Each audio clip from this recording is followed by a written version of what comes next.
নমস্কার, আশা করি সবাই ভালো আছেন। আমরাও ভালো আছি। অঞ্জন ব্লগের নতুন একটা ভিডিওতে স্বাগত। আজকে দুপুরবেলা খিচুড়ি রান্না করছিলাম। তো খিচুড়ি তো আর বারবার খাওয়া যায় না। তার অঞ্জনের বাবা অফিস থেকে আসার সময় একটা মাছ নিয়ে আসছে। দেখেন এই যে এলো ছোটোখাটো একটা রুই মাছ, বেশ একটা বড় না, হয়তো 1-1.5 কেজি হবে। তো এই মাছটা এখন রান্না করব এই যে আলু, পটল আর বেগুন দিয়ে। তো দেখেন কিভাবে রান্না করি। আরেকটা জিনিস রান্না করব, ইলিশ মাছের লোকা ভাজি করব। তো আজকে রাতে এগুলো দিয়ে খাবো, কারণ দুপুরে খিচুড়ি খেয়েছি, এখন অনেক ভাত খেতে মন চাইতেছে। যে কড়াইতে তেল দিয়ে দিলাম মাছ ভাজার জন্য। আর মাছটা আমি কিন্তু ওই যে লবণ হলুদ দিয়ে আগেই মানে সব কিছু মানে মাখায় রাখছি, কারণ অঞ্জন পড়তে উঠছিল, তাই অঞ্জনকে আর ডিস্টার্ব করি নাই। তো এখন অঞ্জনের পড়া শেষ, তার জন্য ওই যে মনে করেন এখন আসলো। তো এখন আমি মাছগুলো প্রথমে ভেজে নিই।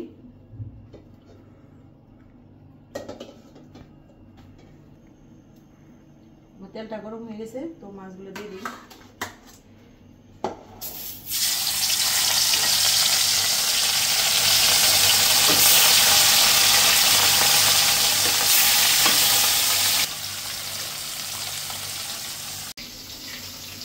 তো বন্ধুরা দেখেন, বাজার থেকে মাছ আজকে কাটায় আনছে, এই কারণে মানে অনেক পাতলা পাতলা করে কাটছে মাছগুলা। তো আমার মাছগুলা ভাজতে অনেক কষ্ট হইতেছে, উল্টাইতে গেলে এই মাছটা একটু মানে ভেঙে ভেঙে যেতে চাইতেছে, অনেক পাতলা করে কাটা মাছ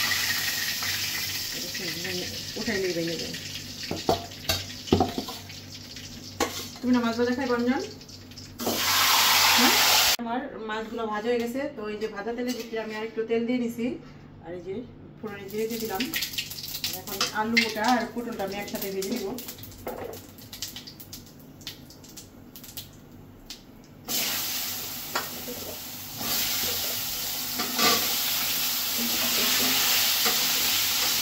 তো এখানে একটু আমি লবণ দিয়ে দিব,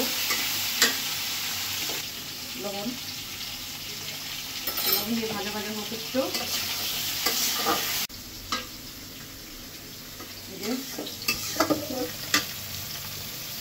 আলুটা আর পটলটা ভাজা ভাজা হয়ে গেছে। তো এখন এখানে এই যে বেগুন আর হচ্ছে কাঁচামরিচ মানে ফালি করে রাখছি, এখন দিয়ে দিলাম। নাড়াচাড়া দিয়ে মশলাটা দিয়ে দেবো। হলুদের গুঁড়া, ধনিয়ার গুঁড়া, মরিচের গুঁড়া একসাথে সব নিয়ে নিচ্ছি, এগুলো সব একসাথে দিয়ে দেবো।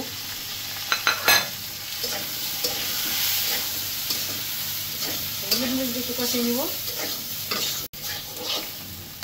ভাজা ভাজা হয়ে গেছে সবজিটা। তো এখন দিয়ে দিলাম।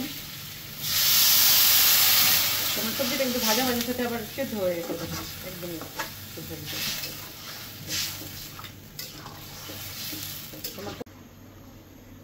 যে তরকারিটা মানে সেদ্ধ হয়ে গেছে। আর মাথাটা আমি আগে দিয়ে দিছি। আর মাছগুলো যেহেতু পাতলা, যদি আমি আগে দিয়ে জিরে দিই তাহলে মাছটি ভেঙে যাওয়ার সম্ভাবনা আছে, তাই আমি আগে জিরে দিয়ে দিব। ভেজে নিছি, তো আমি আগে জিরে বাটা মানে জিরে গুঁড়ি দিয়ে দিলাম।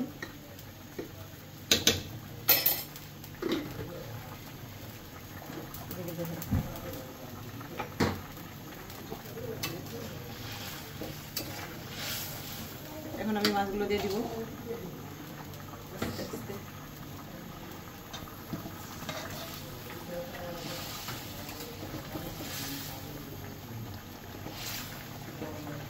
এখন আমি একটু উপর দিয়ে ধনেপাতা ছিটিয়ে দিলাম।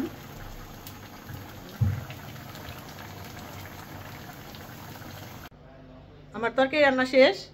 আর আরেকটা পদ রান্না করবো, সেটা আইসা পাপড়ি একটু আমার মামা বাড়ি গেছে, তো পাপড়িকে নিয়ে আসি আগে, তারপরে দেখাইতেছি। এই যে পাপড়ি নিতে আইসি। এখন এই যে আমাদের বউ বিছনাপাটি যাচ্ছে দেখেন। আর এই যে পাপড়ি, চলো চলো। কি করতেছ অনেক রান্না বাড়া? এখন আবার এইখানে রান্না হইতেছে চিকেন। আপনারা খাই যান, আপনাদের সবার দাওয়াত রইল, লেগ পিস দাওয়াত রইল, তাই না? বাগনিটা নিতে হয়েছে, কই যাইতে দিতে চাইবাছি না। এখন কইতাছে ওই খাওয়া যায়, কিন্তু রাত রয়ে গেছে অনেক। দরকার পড়ে কালকে খাইব না, আজকে যাই। টাটকা তো টাটকাই বাহি তো বাহি। কি দিলেন দা? আর এই যে দাদা এখানে কি রান্না করতেছেন? হ্যাঁ, খালি ভাত। ভাতের লগে কি? ভাতের লগে তরকারি আছে। আচ্ছা ঠিক আছে, তাহলে রান্না করো। এই যে মাংসের কালারটা খুব সুন্দর হয়েছে। অনেক সুন্দর হয়েছে মাংসের কালারটা, ক্যামেরায় কেমন দেখা যাচ্ছে জানি না, কিন্তু কালারটা অনেক সুন্দর হয়েছে। আরে আর এমনি তো আমার বোনে ভালোই রান্না করতে পারে। আনতা যে পাম পাম মারে খালি মারি না পাম, এদিক টাকা পাপি নিয়ে আসলাম, আইসা এই যে লুকাটা ভাজি করতেছি দেখেন। তো লুকাটা ভাজি করার পরে এখন আর আমরা খাবো না, তো এখন সন্ধ্যা রাত 8টা-9টা বাজে, তাই না? কিন্তু একটু পরে খাবো। তো অন্য যখন খাবে তখন দেখাবো।